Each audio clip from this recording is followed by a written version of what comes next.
bad, and then there were a few years when it was pregnant bad. When I was pregnant, and after I had my daughter, I don't even know what to say. It was just. Il y a eu des années où ça a été mauvais et il y a eu des années où ça a été mauvais niveau enceinte. Voilà, pour ceux à qui ça parle plus. Voilà, mais ça reste très très difficile de revoir ces photos aujourd'hui. On a une question de la part de Scully, je crois.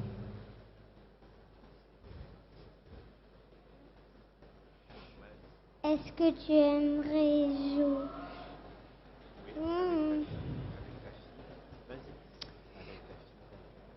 avec ta fille Piper dans X-Files?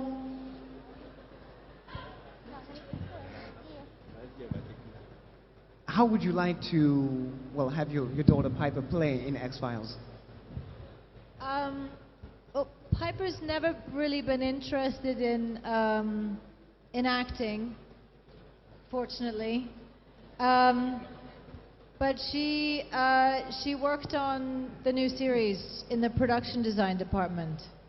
So she's in there somewhere. She got to design some stuff that ends up on camera, and so yeah, she got to be there in Vancouver with us and actually work on the show, which is pretty extraordinary given that she grew up on the show in my trailer.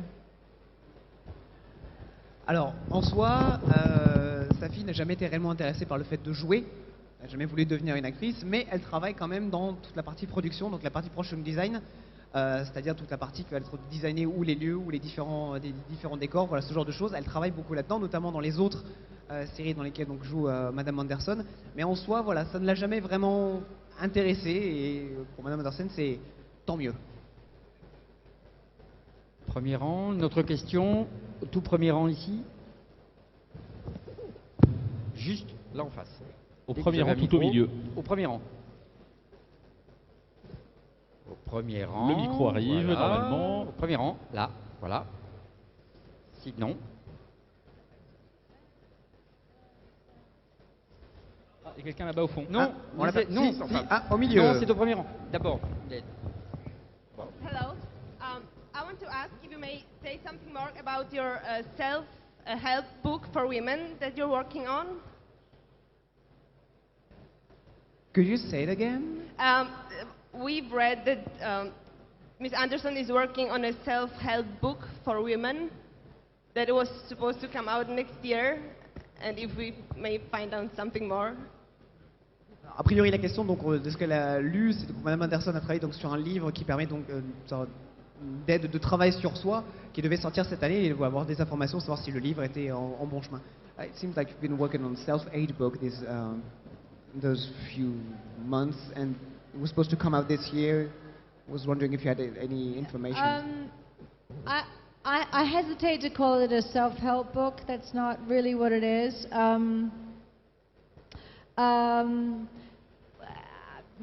Not really in the position to talk about it quite yet, but it's kind of a mixture between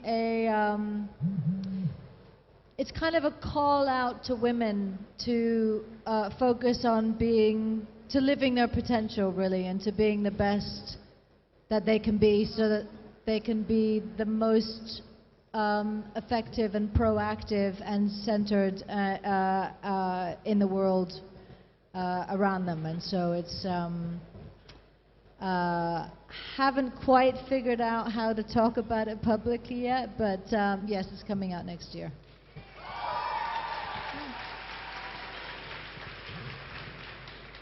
Donc le livre en fait sera concentré sur, ce sera un message en fait aux femmes dans le but de les aider à développer leur potentiel, à atteindre le maximum de leur potentiel, d'être tout ce qu'elles peuvent être, tout ce qu'elles veulent être, vraiment pousser tout ce qu'elles ont en elles au maximum, de manière à s'accomplir au summum de leur potentiel et de leur capacité. Donc on ne peut pas complètement en parler vu qu'elle n'a pas encore vraiment réfléchi à comment en parler en public, mais le livre est en bon chemin et il arrive. Ah, on va changer un peu de côté peut-être, par ici. Non, alors c'est par là, vous nous dites. Hein.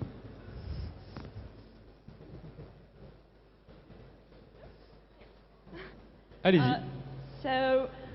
We know you're a feminist and we know Stella is a feminist, but do you think Scully is, and it is maybe a theme that is going to be mentioned in the new episodes? A theme that will be mentioned in the new episodes. I mean, Scully has always,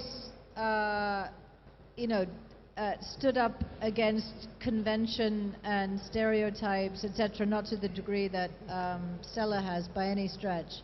It hasn't really been a theme ever in the X-Files. I mean, maybe subtly, and certainly in the way that we see Scully as an intelligent, independent, strong female character, etc. But it's never been outwardly suggested, other, just in her behavior as that female. But it's not specifically and outwardly projected in the new season, other than just, to a certain degree, Scully is might be considered a feminist icon of sorts, just in how she has lived her life. But yeah. Donc la question était, donc Miss Anderson est une fervente défensrice donc de la cause féministe, et on sait que le personnage de Stella l'est aussi, en tout cas dans sa construction dans la série. La question était, est-ce que la nouvelle d'Anna Scully allait l'être aussi? Alors en soi, non, il n'y a pas une approche réellement différente. Le personnage de Scully a toujours eu ce côté, a toujours été décrit comme une femme forte, indépendante, certes enclin avec son époque, avec un côté quand même très caricatural par certains biais dus à l'époque à laquelle la série a été tournée. Aujourd'hui, Scully a été modernisée, a été revue dans une grande partie, mais sans mettre, le discours féministe au devant de la scène. Vraiment, il a été intégré dans la construction du personnage, comment elle a vécu sa vie, comment elle interagit avec les hommes qui l'entourent. Mais en soi, la force de son personnage a toujours été plus ou moins intrinsèque, et compris dans l'écriture de son personnage dès les premières saisons par Chris Carter. Ça a juste été gardé sur la même lignée avec plus de force. Question suivante.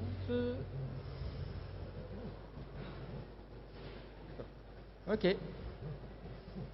Oui, bonsoir. J'aurais aimé savoir si dans la nouvelle saison des X-Files, qui était le plus blagueur, David ou Gillian, et si elle avait une petite anecdote à nous donner sur les blagues qu'ils se font lors des tournages.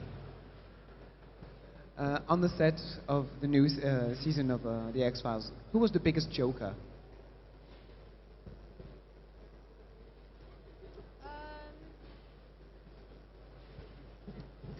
I don't know if in the new series whether either of us joked around very much.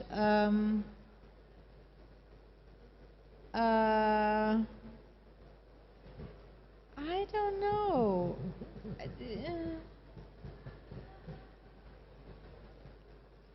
I'm trying to think who was. I don't know. I mean, it's usually I'm usually the one that breaks into laughter first and ruins the scene. So we didn't really play that many jokes on each other this season. We're getting old. I'm getting too old for jokes. Alors en soi, sur la nouvelle saison, il n'y a pas eu vraiment ni l'un ni l'autre qui a eu le devant au niveau des blagues. Ils ne se sont pas fait beaucoup de blagues ou de farces sur le tournage. Elle est traditionnellement, en général, la première à éclater de rire dans une scène qui ne devrait pas. Mais non, en soi, sur cette saison, ils ne se sont pas fait beaucoup de blagues. De ce qu'elle dit, ils deviennent vieux. Suivant, où est le micro? Bah, là-bas. Bonjour. Je voulais savoir ce qu'elle pensait de la relation entre Bedelia et Hannibal. Est-ce que Bedelia est manipulée par Hannibal? Est-ce qu'elle part à Florence de son plein gré? Ou est-ce qu'elle est amoureuse d'Hannibal? What is your take on the relationship between Hannibal and Bedelia? I mean, is she manipulated by Hannibal, or is she truly in love? I think that Brian Fuller, the creator, has always said that that Bedelia always has the upper hand and that she's always the smartest person in the room. I think that there are, the nature of their relationship was a dance, a provocative dance, and there were certainly moments where she was taking some extraordinarily bold and risky steps, just in terms of her own survival. She had, it was hard to tell whether she just had big cojones, or there was something particularly alluring and addictive about what Hannibal had to offer, and whether there was something, that she was, completely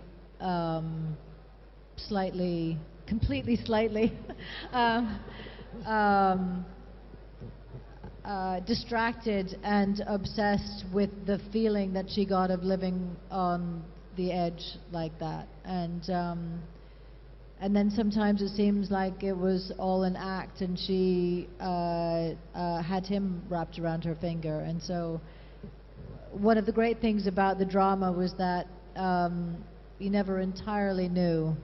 And I think Brian was very good at creating that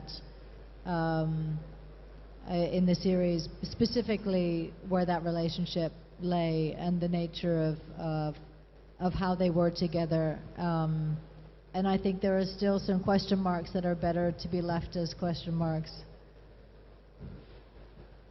Alors en soi, elle a toujours eu le sentiment que ça a toujours été Bedelia qui était en contrôle de la situation, que quoi qu'il arrive, Bedelia était toujours la personne la plus intelligente dans la pièce. Il y a toujours eu des moments où, malgré ça, malgré le fait qu'elle avait clairement le contrôle de la situation avec Hannibal, le côté charismatique et magnétique du personnage d'Hannibal faisait qu'il y avait une sorte d'obsession qui se créait chez Bedelia, qui fait que malgré son contrôle de la situation, elle ne pouvait s'empêcher de retourner toujours vers cette partie-là. Mais il a toujours été clair que, alors est-ce que c'était une question, comme elle le dit, de cojones ou d'inconscience par rapport au danger que représentait Hannibal, mais quoi qu'il arrive, Bedelia retournait toujours vers ce personnage, toujours vers lui, mais gardait toujours, comme dans une danse, gardait toujours le contrôle de la direction